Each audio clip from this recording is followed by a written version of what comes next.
الله أكبر الله أكبر.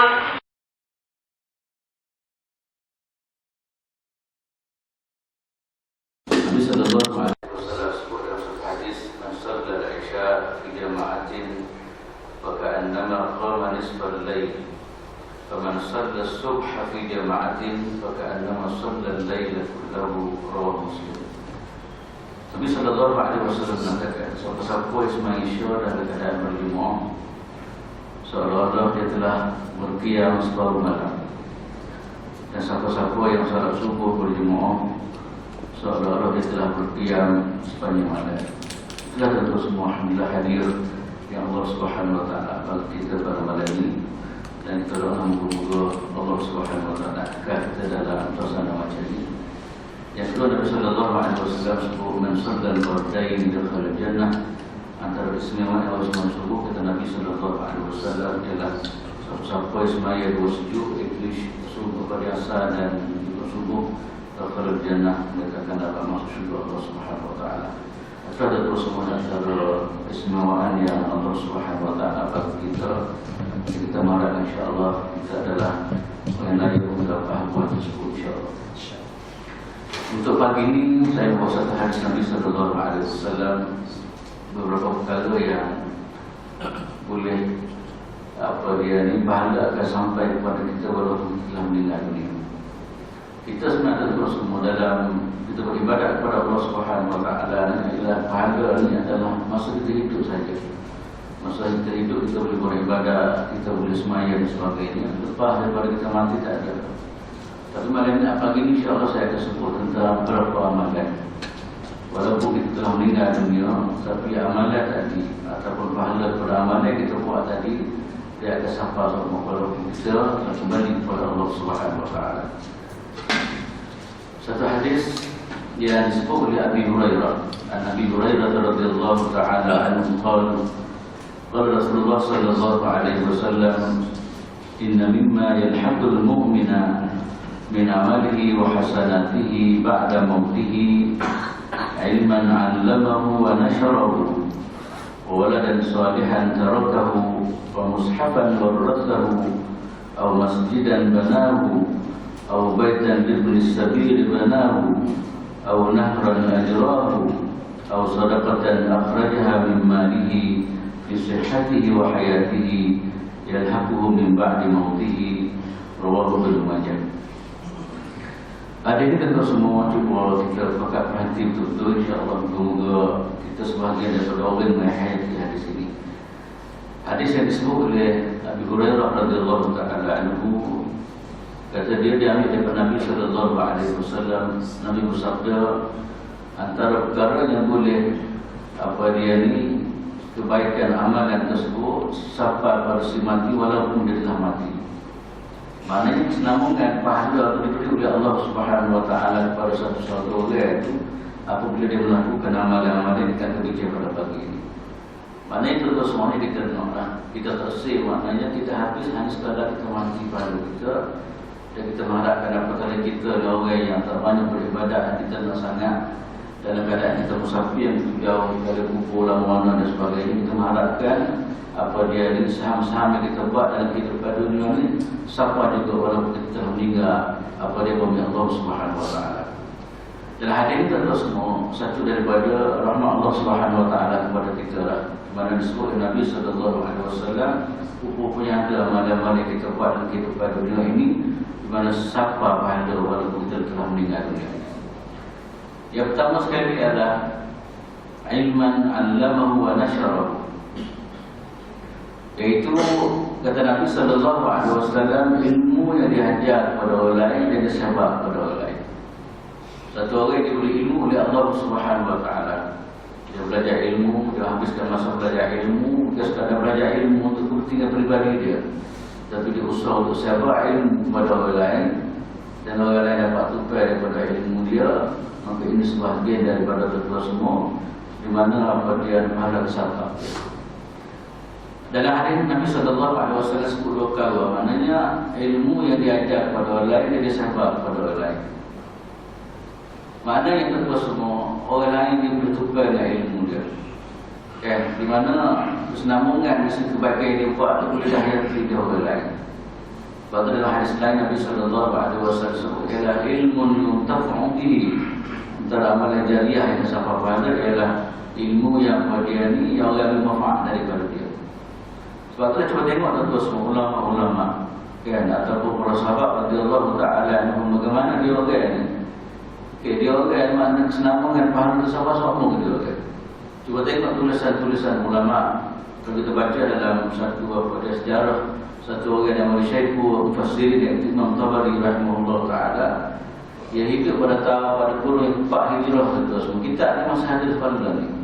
Kitab dia mengaji kitab dia, orang dia pelajari kitab dia, orang menghayati kitab dia. Dan kata sepanjang zaman Allah Subhanahu wa ta'ala kata kebagi apa dia pahala kepada dia. Ataupun saya ambil dia ni sejarah ulama Melayu lah. Katakanlah siapa dia, Mukarrim Mandili orang tak. Mukarrim Mandili satu orang Indonesia, dia duk mengajar di Syekh Musa, dia duk mengajar di Masjidil Haram dan seorang daripada tubuh itu saya. Apa dia kita semua cuba tengok dengan lama orang. Kemudian balik daripada Mekah lama orang itu buka pondok, orang itu mengajar dan sebagainya. Sampai sekarang orang telah menyambung ilmu-ilmu yang diajar. Yang kata lain walaupun dia tak ada tentu berdasar pada hadis ini, maka tak pahala tak akan berjalan. Yang kedua kata Nabi sallallahu alaihi wasallam, bukan sekadar dia disebar, dia ajar ilmu wa nasyarahu dia sebar ilmu. Sebar ilmu dalam berbagai-bagai bentuk macam kita lah dalam hadis punya ada juga poin untuk kita lah. Maknanya kita sebar ilmu. Katakanlah kita bukan orang alim. Kita ni bukan orang pandai, tapi maknanya apa yang kita dapat kita sebar pada orang lain. Manakah pada hari ini lah kita guna WhatsApp, Google semua, kita guna alat-alat gini, kita sapa pada lain. Maka apabila kita sapa, tiba-tiba orang lain berjumpa ilmu kita sapa, maka itu tentu semua sebahagian daripada pahala-pahala yang Allah Subhanahu wa ta'ala akan sapa, akan teruskan walaupun kita telah meninggal dunia. Sebab itulah tentu semua dan imannya benda kita boleh buat lah untuk dapat benda-benda begini. Sapa ilmu ni kita boleh sangatlah. Jadi saya bawa tak molek, saya selalu tak salah. Dan kalau dia boleh WhatsApp, saya bawa depan.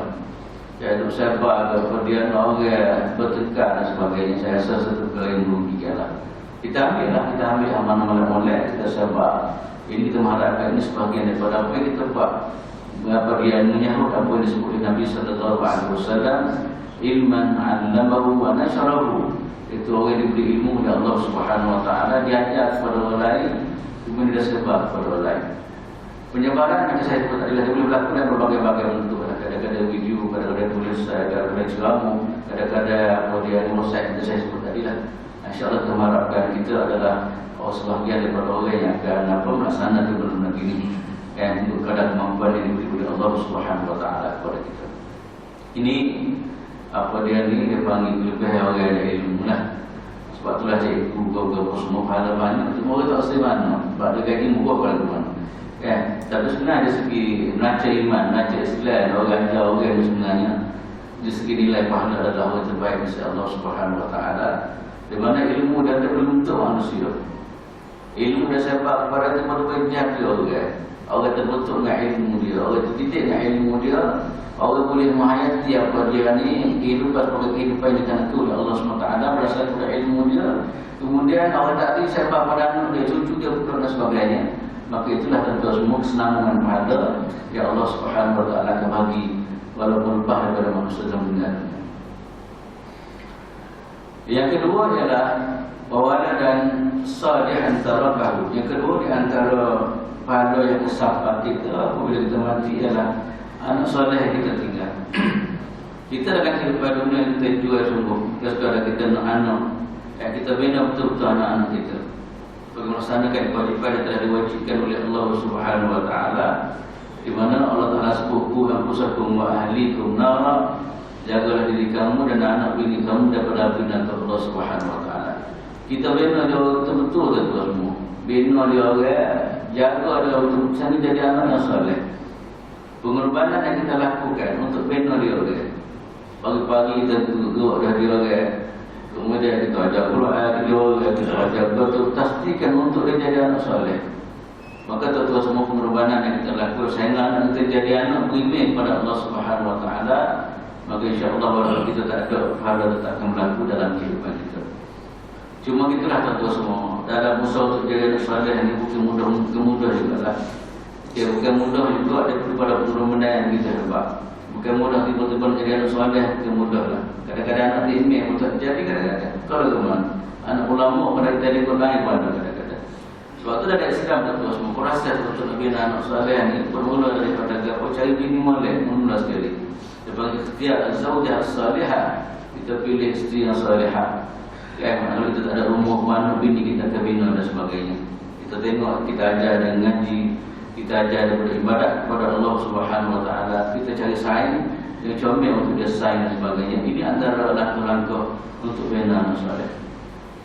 Kata semua, kalau kita perhati kepada apa yang disebut dulu lah. Kita kena ingat maknanya sebarang kecuaian kita dalam didik anak menjadi anak soleh ada satu kesalahan besar. Yang kalau hanya sekadar apa dia ada anak tiba-tiba tak didik anak ada satu kesalahan besar. Sebab tu apa yang disebut oleh Abdullah bin Umar Al-Khattab radhiyallahu taala anhu, kata dia innal aba awwalu ma yas'aluna anhu huwa kayfa rabbaw abna'ahum wa madza 'allamuhum.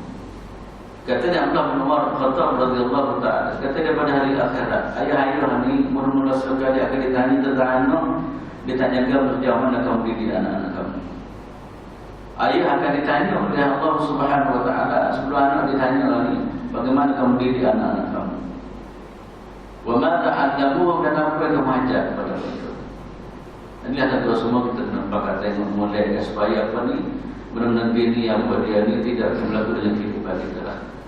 Dan saya masuk cerita sebelum ni bagaimana seorang ayah dicap sebagai derhaka kepada anak ini apabila ayah tidak berperanan untuk benar-benar didik anak dia. Kita dah dengar apa dia ni anak derhaka kepada orang tua, tapi sana ada juga satu kaedah ataupun disebut sebagai ayah derhaka kepada orang tua, ayah derhaka kepada anak. Dalam kitab yang ditulis oleh Abdullah Nasir Ulwan, nama kitab ada Tarbiyatul Aulad fil Islam, pendidikan anak dalam Islam. Dia buat satu cerita yang berlaku pada masa Sayyidina Umar Al-Khattab radhiyallahu taala anhu. Ada satu orang lelaki pergi jumpa Sayyidina Umar, dia ada anak. Anak dia tu anak tu, tak jadi orang. Tak cakap nak kita jadi orang tu kayak gitulah. Maka pergi jumpa Sayyidina Umar, sekadar tak jadi orang, jatuh dia pula. Pergi jumpa Sayyidina Umar Al-Khattab radhiyallahu taala, mengeluhkan kepada Sayyidina Umar. Kemudian Sayyidina Umar panggil anak dia. Anak dia mengakulah dia terju. Anak dia mengaku dia bermasalah dengan orang tua dia.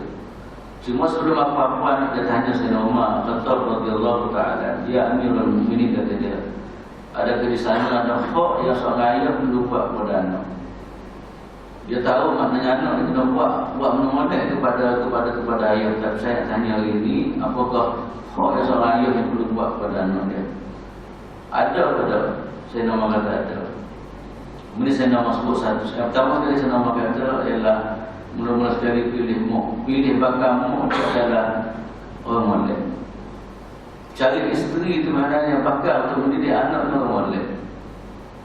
Yang kedua, lepas daripada lahir anak dia tak nama molek. Yang tiga pula adalah ajar Quran ataupun ajar Islam kepada anak. Anak tadi tu semua boleh dengar nyataan daripada Sayyidina Umar Al-Khattab radhiyallahu ta'ala, kata dia Amirul Mukminin, dan sengaja kau tak ada pada orang tua saya. Sama sekali mak saya tak jauh, kata dia. Dia boleh nilai. Anak boleh nilai, mak memang tak jadi gitu. Mak saya yang dipilih oleh ayah saya menjadi ibu kepada saya, kata dia, orang tak jadi gitu. Yang kedua pula, nama saya letak dengan motor molek. Yang ketiga, saya tak pernah dididikan Al-Quran, didikan Islam kepada saya. Sayyidina Umar Khattab radhiyallahu ta'ala berkata, kata dia, sebenarnya kamu mari jumpa aku untuk mengadu hak kepada Allah Subhanahu Wa Ta'ala. Anak kamu belaka kepada kamu, pokoknya kamu belaka kepada anak kamu lebih daripada anak kamu belaka kepada kamu. Itulah tuan-tuan semua. Ceritanya, itulah kita diajar dalam hadis yang kita baca tadi. Mana-mana orang yang ikhtiar sungguh dalam hidup dia, dia sanggup habis segala-galanya tuan-tuan semua. Habis masa dia, habis tenaga dia, habis duit dia untuk didik anak-anak dia. Saya kena tinggal dekat anak dia soleh. anak soleh bukan maknanya anak kata Ustaz. Tak, ni dalam hadis disebut anak soleh anak jujur. Tak kira ada ngaji tak tinggi pun tak kira, dalam hadis disebut dia tak kata anak tinggal anak yang PhD tak ada. Orang PhD ramai mana tu kata perlu mana. Dalam hadis Nabi sallallahu alaihi wasallam mengatakan orang yang tinggal anak dalam keadaan anak dia baik. Anak binju, anak dia beriman, anak dia semaya berkaitan, anak dia boleh doa kepada dia apabila dia mati. Ini kita panggil anak yang soleh. Sebab itulah tuan-tuan semua kita kena sabar bagaimana berjuang untuk bina anak soleh ni. Mereka saya tak ada anak pada saya 2 orang, 7 pun loh, cicit pun loh, ataupun didik orang lain dan sebagainya. Yang penting sebarangnya usaha kita lakukan untuk bina manusia ni dan jadi orang insya-Allah ini adalah jariah yang paling besar sekali yang Allah Subhanahu Wa Taala berdiani akan bagi pahala kepada kita. Waktu dalam hadis lain Nabi sallallahu alaihi wasallam mengatakan, "Idza mata ibnu Adam, apabila anak Adam mati, maka terputus amalan dia kecuali 3 perkara. Antara yang Nabi sebut ialah waladun salihun yad'u lahu." Anak-anak soleh yang dia tinggal yang berdoa kepada dia walaupun dia tak ada. Tentu semua nak ceritanya peninggalan anak soleh untuk memang itulah yang penting sekali mana boleh dipaikan kepada dia. Atau ada riwayat mengatakan mana-mana anak yang hafal Quran, anak maka anak ni ibu bapa kena dikalungkan apa dia mahfal di hari akhirat. Kalau anak-anak hafal Quran besar dia galakkan daripada dia tiba-tiba beramal Al-Quran pula, maka itu macam insya-Allah akan dapat habuan yang begitu besar pada hari akhirat. Dan saya pernah sebut dalam hadis sebelum ini tuan-tuan semua, satu orang dalam syurga Allah Subhanahu Wa Taala sentiasa ditingkatkan derajat, naik sama derajat dia. Naik semua, tapi dia berharga juga. Yang melek saya taklah banyak mana, tapi naik semua derajat. Mari nak tanya Tuhan atau nak tanya malaikat, apa dia tu? Sebab saya nak sampai begitu. Saya berharap saya ni, nanti sangat saya dunia ni taklah banyak sangat. Maka disebut kata disebut dalam hadis mengatakan istighfar ini dengan istighfar anak kamu kepada kamu. Sebenarnya anak kamu boleh istighfar kepada kamu dan kamu telah ditingkatkan derajat oleh Allah Subhanahu Wa Taala. Itulah tentu semua tua banyak kalau anak 10 orang jadi orang betapa usahanya berjaya habuan yang akan diberi oleh Allah Subhanahu Wa Taala. Bahkan dalam kisah Anas bin Malik radhiyallahu taala tentu semua saya pernah sebut cerita Anas bin Malik radhiyallahu taala apabila dia Rasulullah sampai di Madinah. Mak dia minta supaya Nabi sallallahu alaihi wasallam berdoa kepada Allah Taala. Maka di antara doa yang Nabi sallallahu alaihi wasallam doa kepada Anas, Allahumma aksir waladahu. Ya Allah banyakkanlah banyakkanlah anak dia. Kita tak rasa ya sedikitlah anak saya, kan? Tapi Rasulullah sallallahu alaihi wasallam sebab anak-anak adalah rezeki sebenarnya. Kan? Rezeki diberi oleh Allah Subhanahu Wa Taala kepada kita. Maka apabila doa oleh Nabi sallallahu alaihi wasallam, tentu semua teman kita fahamlah, doa Nabi adalah doa yang mustajab. Akhir sekali apa dia ni dia sampai satu peringkat ni dia anak lama tu. Dikatakan lebih daripada 100 anak dia, anak cucu dia, dan dikatakan anak dia jadi hijau belaka. Jadi orang yang hebat, jadi orang yang apa dia berjuang agama Allah Subhanahu Wa Taala. Ini suatu semua di antara keuntungan ya apa yang kita perolehi apabila berjuangnya kita mujahadah kita jihad mendidik anak kita sebagai anak molek, maka insya-Allah habuan akan diberi oleh Allah Subhanahu Wa Taala. Sebab ada pun semuanya yang kuasa benar lah. Ada setengah orang tua kadang-kadang malah bintel, malah ada kadang-kadang takkan nak tegur. Atau ada kerja kita mengajar, mendidik dan sebagainya. Saya pengalaman saya ingat daripada kecil orang tua saya buka pintu soal pagi buka pintu. Alhamdulillahilladzi ahyana ba'dama amatana. Semua setiap pagi gitu. Daripada kecil sampai saya besar dengan dia. Itulah setiap pagi dia macam mana usaha gitu. Daripada mana pastikan supaya anak dia boleh bangun pagi semua dan semayang bersama dia semua. Buka pintu, tutup pintu pada pintu. Alhamdulillahilladzi ahyana ba'dama amatana wa ilaihi. Kadang-kadang tak payah nyapa, lama-lama dia ingat gitu kadang-kadang. Saya cerita bagaimana usaha dia untuk bina anak daripada kecil sampai begitu, maknanya tak jemur-jemur setiap hari. Dia didik dia berbangunkan anak-anak dia, nak pastikan supaya anak-anak dia jadi anak yang baik. Kemudian tentu semua seperti mana yang saya sebut tadi lah, maknanya proses nak jadi anak soleh ni mudah juga lah. Ya, maknanya kena kurban sumur mana saya sebut tadi lah. Antara benasah mau dia tu kena faham. Sebab tu nak cari nak tu kepada anak ni kena cari yang molek lah. Dengan comel saja. Pak comel kerja besar tu kadang-kadang tak jadi kerja juga kadang-kadang. Pecek. Lepas tu dalam Islam tu cari agama. Agama tu bukan ngaji agama. Agama orang beragama. Tak ada lah yang kena ngaji. Mana yang kena cari orang beragama. Yang tak kira lah ngaji ke apa pun. Sebab tu lah kena tengok molek. Dan negara kita kena tengok dah. Apa suami anak pun gaji mahal, anak kira bakal nanti ke jodoh atau begitulah. Kadang-kadang tak ada ucapan. Yang kedua tu terus semua didikkan tu betul lah. Didikkan daripada kecil, didikkan agama, didikkan Quran, terus berawal kita kena jaga. Dan satu lagi tu terus semua ialah dipanggil bi'ah suasana tu kena jaga untuk dia. Antara kawan-kawan dia dan sebagainya. Sebab benda ni antara benda yang pengaruh besar dalam kehidupan manusia lah. Berapa ramai anak-anak kita didik tiba-tiba besar dengan sebab kawan. Kerana sebab itu dalam hadis Nabi sallallahu alaihi wasallam Nabi sebut al-abadiyani ad-din abadiyani al-mar'u ala dini khalilihi wal yanzur ahadukum ila man yuqari. Seorang dia maknanya kehidupan dia akan ikut rentak sang dia. Maka Nabi sallallahu alaihi wasallam mengatakan carilah kawan apa yang molek yang akan bersama-sama kamu. Itulah maksud hadis Nabi sallallahu alaihi wasallam. Atulah terus mau ke orang tua insya-Allah. Walaupun kita tua-tua dah bulan dengan tak ada cucu dulu kita bina dah betul-betul insya-Allah. Ini adalah saham untuk kita bawa pada hari akhirat kan insya-Allah Tuhan macam itulah. Itulah terus semua kita pakai tengok balik. Saya tengok anak-anak kena terbiar lama. Yang mau pokok kerja bulan tak ada kadang-kadang didik anak. Kan tak ada orang kadang-kadang lama yang kecewa kadang-kadang anak pun besar. Ada satu orang dia bersyarah besar kemudian bini dia betul besar juga. Kali pemayan dia tak jadi begitu. Tapi kita cek memang tak ada masa dengan anak dan itulah tentu semua sama-sama kita pakai tengok balik. Dan anak-anak kena tengok belajar sama lah. Cucu kita semua kepada anak kita tengok mulai anak-anak dan sebagainya. Itulah tak cukup hanya sekadar kita mohon kita tempat nasi juga apa semua. Tapi kita perlu tengok. Sebab kita nak gini lah. Apa yang disebut oleh Allah Subhanahu Nabi sallallahu alaihi wasallam dalam hadis ini, di mana anak soleh ini adalah insya-Allah dia adalah bekal kepada kita bila kita kembali kepada Allah Subhanahu wa taala. Yang tiga tentu semua di antara amalan yang mana pahala sabar kepada kita walaupun kita dah mati ialah mushafan warathahu.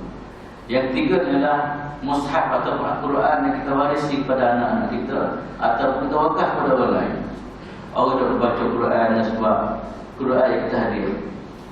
Orang dah baca Quran sebab sumbangan Quran yang kita bagi katakanlah.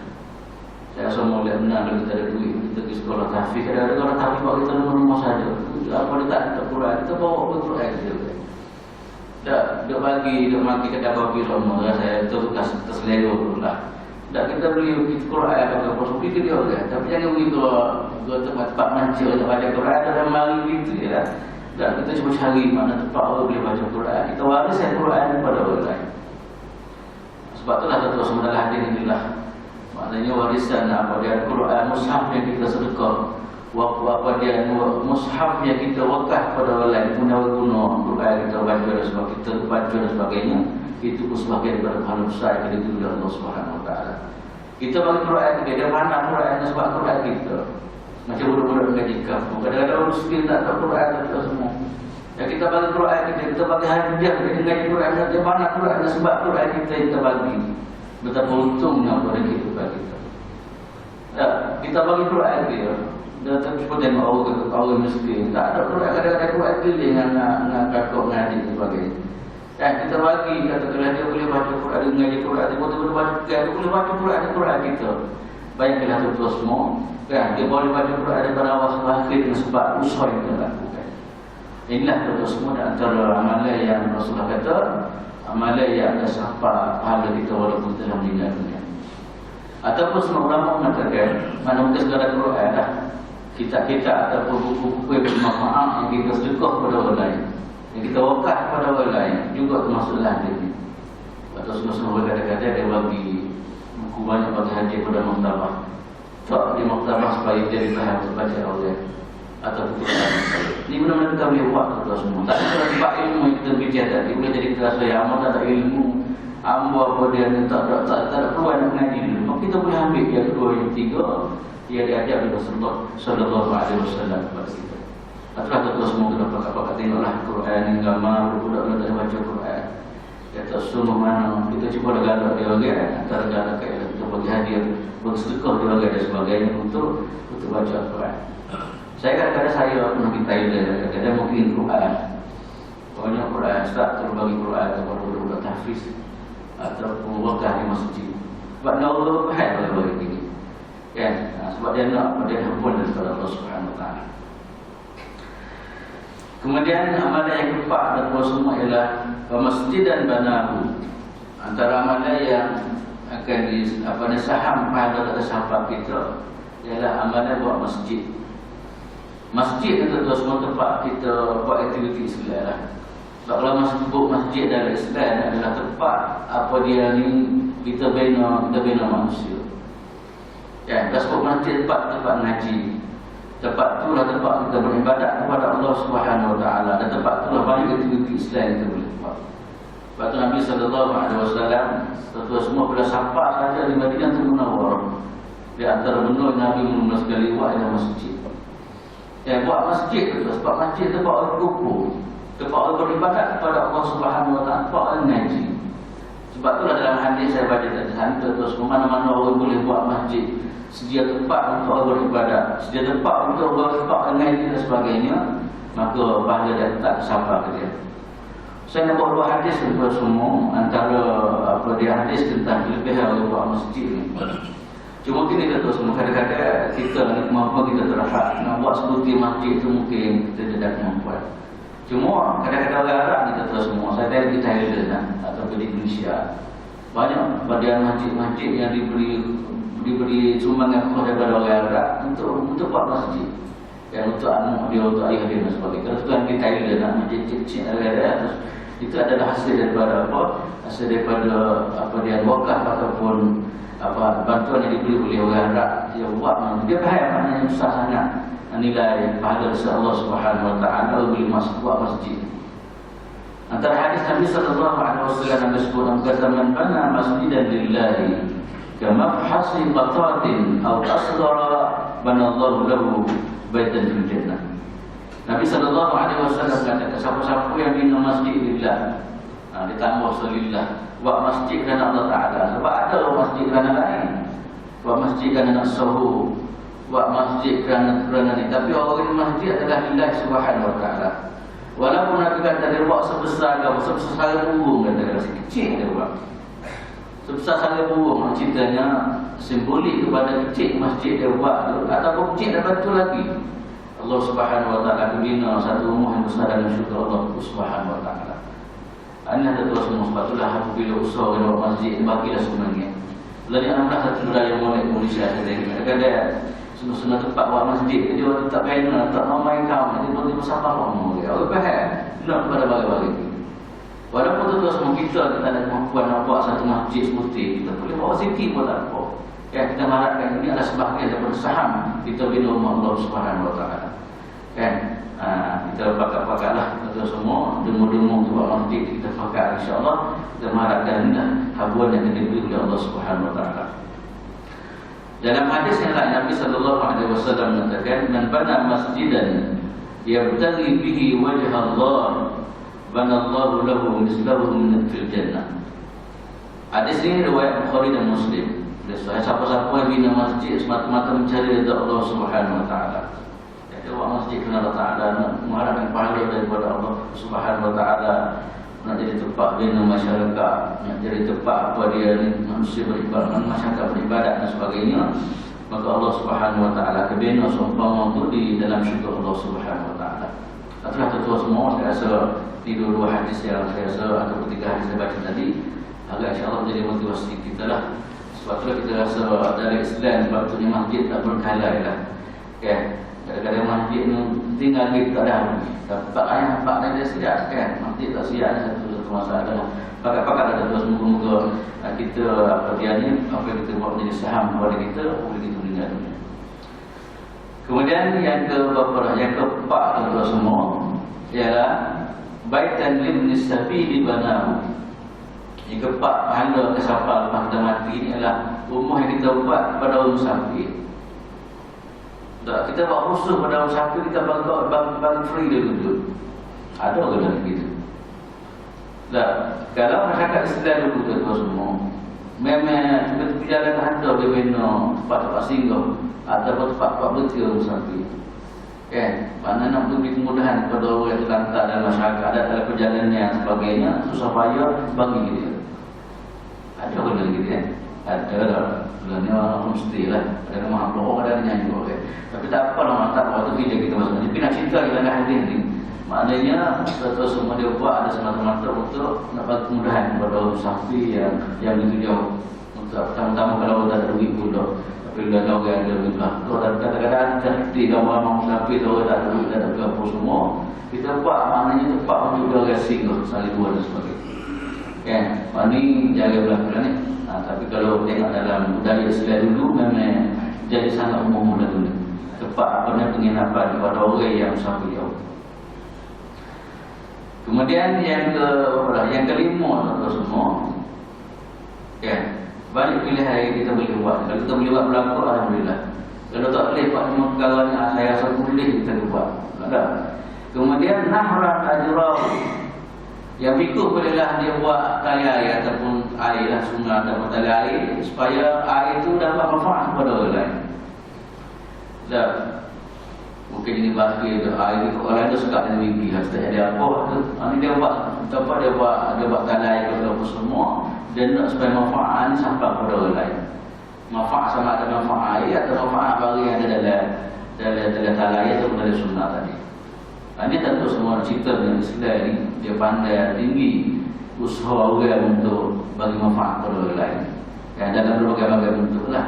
Ini adalah dalam bentuk kita menyediakan air, dalam bentuk kita buat sungai atau buat apa, buat tali air dan sebagainya.